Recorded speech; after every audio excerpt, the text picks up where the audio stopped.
नमस्कार, जय हिंद, वंदे मातरम। एक बार फिर से आपका बहुत बहुत स्वागत है जेआरपी किंग यूट्यूब चैनल में। आपको बता दें कि महाराष्ट्र के अंदर 2024 के अंदर विधानसभा चुनाव है और इससे पहले आपको बता दें कि महाराष्ट्र के अंदर अब की बार किसके साथ में बनेगा, कौन बनेगा गठबंधन, वो सबसे बड़ा अब की बार देखने को मिलेगा।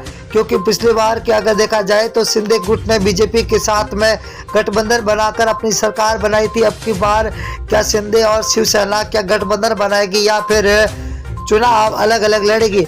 आपको ये भी बता दें कि महाराष्ट्र के अंदर अब की बार कई पार्टियां मैदान में उतर चुकी है, परंतु 288 सीटों का चुनाव से पहले सबसे बड़ा मास सर्वे घोषित हो चुका। इस सर्वे को देखते हुए सभी पार्टियां हरकत में आ चुकी कि अब की बार कौन मार सकता बाजी और किसकी बनेगी सरकार, वो सबसे बड़ा अब की बार देखने के लायक होगा।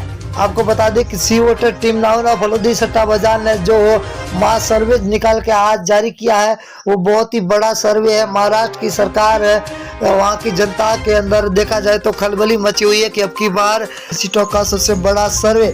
अगर हम पहले जिले की बात करें तो नंदुरबार जिला जहाँ कुल 4 सीट है, जहाँ बीजेपी और शिंदे गुट को 1 सीट और एनसीपी को 1 सीट, शिवसेना को 1, कांग्रेस को 1, तो अन्य के खाते में 0 सीट जाती हुई दिखाई दे रही है। अगला जिला है अहमदनगर जिला जहाँ कुल 12 सीटें, बहुत ही बड़ा जिला है, 12 सीटें। बीजेपी और शिंदे गुट को 5 सीटें मिल रही है, तो एनसीपी को 2, शिवसेना को यहाँ पर 3 सीटें मिल रही है, तो कांग्रेस 2 सीटों पर है।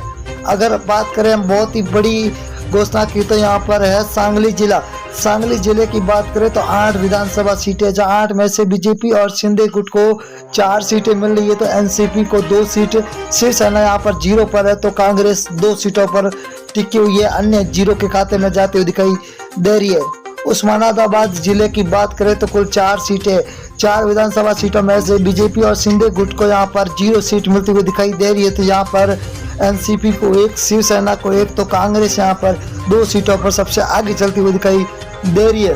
अगर हम नागपुर जिले की बात करें तो कुल 12 सीटें हैं, 12 सीटों में से बीजेपी और शिंदे गुट को 5 सीटें मिलती हुई दिखाई दे रही है, तो एनसीपी को 3 सीट और शिवसेना को 2, कांग्रेस को यहाँ पर 2 सीटें मिले। यहाँ पर बीजेपी और शिंदे गुट को सबसे ज्यादा सीटें मिलती हुई दिखाई दे रही है। वर्धा जिले की बात करें तो कुल 4 विधानसभा सीट है, जहाँ बीजेपी और शिंदे गुट को सिर्फ 1 सीट हाथ में लगती हुई दिखाई दे रही है, तो एनसीपी को 1, शिवसेना के खाते में 1 सीट जा रही है, वही कांग्रेस के खाते में भी 1 सीट जाती हुई दिखाई दे रही है।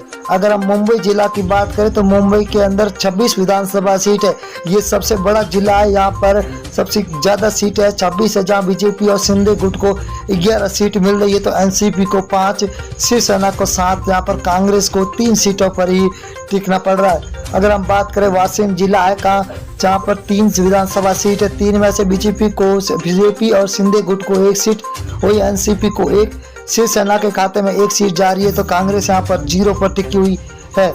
अगले जिले की बात करें तो पुणे जिला है, जहाँ पर कुल 21 विधानसभा सीट है, बहुत ही बड़ा जिला है, जहाँ पर 21 विधानसभा है। बीजेपी और शिंदे गुट को 9 सीट मिल रही है, तो एनसीपी को 5, शिवसेना को 4, तो कांग्रेस यहाँ पर 3 सीटों पर टिकी हुई है, अन्य के खाते में 0 सीट मिलती हुई दिखाई दे रही है। सिंधुदुर्ग जिला है, जहाँ पर कुल 3 विधानसभा सीट है, 3 में से बीजेपी को और शिंदे गुट को 1 सीट मिल रही है, वही एनसीपी के खाते में 1, तो शिवसेना के खाते में 1 सीट जा रही है, वही कांग्रेस को 0 सीट पे यहाँ पर टिकना ही पड़ रहा है। अगली बात करें हम अकोला जिला है, अकोला के अंदर कुल 5 विधानसभा सीट है, 5 में से बीजेपी और शिंदे गुट को 2 सीट मिल रही है, तो एनसीपी को 1, वही शिवसेना के खाते में 1 जा रही है, तो कांग्रेस यहाँ पर 1 सीट पर टिकी हुई है, तो अन्य के खाते में 0 सीट जाती हुई दिखाई दे रही है। नांदेड़ जिला है, नांदेड़ के अंदर 9 विधानसभा सीट है, जहाँ बीजेपी और शिंदे गुट को 4 सीट मिल रही है, तो एनसीपी को 2, शिवसेना के खाते में 2 सीटें जा रही है, तो वही कांग्रेस यहाँ पर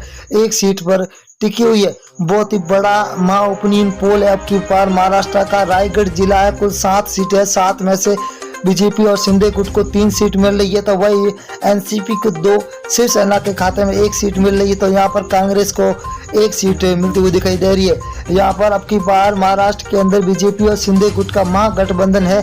और यहाँ पर नासिक जिला है, जहाँ पर 15 सीट है, बीजेपी और शिंदे गुट को 5 सीट, एनसीपी को 5 तो शिवसेना को 3, कांग्रेस के खाते में 2 सीटें जाती हुई दिखाई दे रही है। यहाँ पर अन्य 0 पर टिका हुआ है। तो महाराष्ट्र की 288 सीटों का भयंकर सर्वे जारी हो चुका है, जहाँ पर कोल्हापुर जिला है जहाँ पर 10 विधानसभा सीटें, बीजेपी महागठबंधन में 4 सीटें, वही शिव महागठबंधन के अंदर 5 तो अन्य के खाते में 0 सीट जाती हुई दिखाई दे रही है। अगले जिले की बात करें तो रत्नागिरी जिला है जहां पर कुल 5 विधानसभा सीट है। 5 में से बीजेपी महागठबंधन को 2, वही शिव महागठबंधन को 3 सीटें मिलती हुई दिखाई दे रही है। तो अन्य के खाते में यहाँ पर 0 सीट जाती हुई दिखाई दे रही है। अगली हम बात करें अमरावती जिले की, तो यहाँ पर कुल 8 सीटें है जहाँ बीजेपी महागठबंधन को 3 और शिव महागठबंधन को 5, अन्य के खाते में 0 सीट जाती हुई दिखाई दे रही है। अगले जिले का रुख करेंगे तो दोस्तों बहुत ही बड़ा जिला है जहाँ पर कुल ठाणे है। ठाणे के अंदर 18 विधानसभा सीट है। 18 में से बीजेपी महागठबंधन को 9 तो शिव का महागठबंधन को 9 सीटें मिल रही है। यहाँ पर बीजेपी और शिव दोनों महागठबंधन को बराबर 9 की सीटें मिलती हुई दिखाई दे रही है। अगर हम सोलापुर की बात करें तो सोलापुर के अंदर 11 विधानसभा है।